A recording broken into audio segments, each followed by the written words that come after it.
Our KTen meteorologists say temperatures will plunge below freezing Friday afternoon and stay there through Tuesday. Here's our winter storm. Look how massive this storm system is. We've got winter storm warning.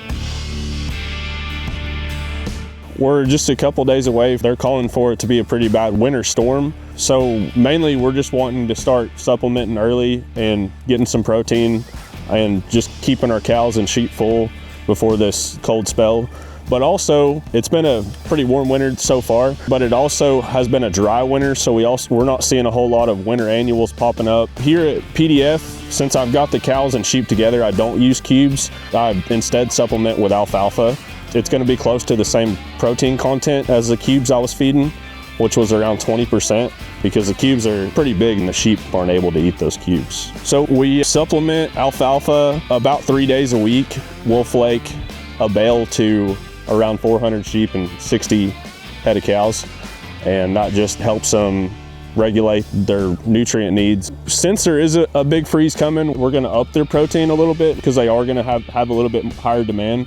But just a normal winter day without a whole lot of green grass growing and protein to be had in the grass, we do supplement. There's different places everywhere that do have some winter annuals or do have some planted cover crops or a winter pasture that's planted and they can graze. But here, since it's been dry, we're not seeing a whole lot of growth. The best thing to tell if your cows are lacking protein is you go out and you kind of do a manure score. What would be just looking down, at their manure and seeing, is it stacking a little bit? Do we need to add a little bit more protein? When we start getting a pretty smooth patty, I should say, not only does it break down quicker, it also is telling me that, hey, those cows have enough protein in them to stay regulated. And the sheep usually, unless there's quite a bit of snow on the ground, they're not going to touch that native grass that I unrolled, the native hay.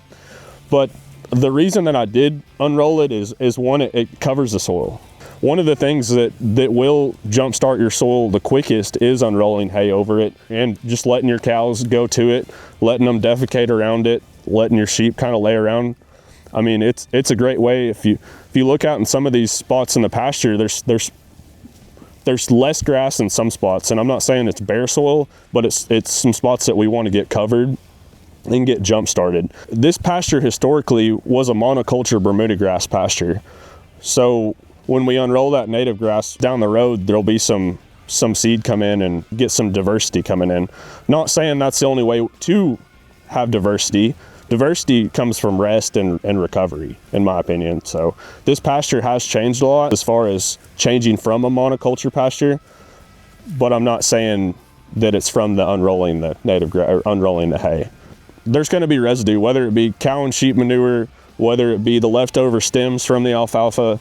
There's going to be a positive disturbance there. So that's one of the reasons why I like to scatter it out, give everybody a chance, but also scatter out that potential biology. It's always about context. This ranch, we couldn't get by without supplementing a little bit. There's a ranch down the road, I imagine, that probably could.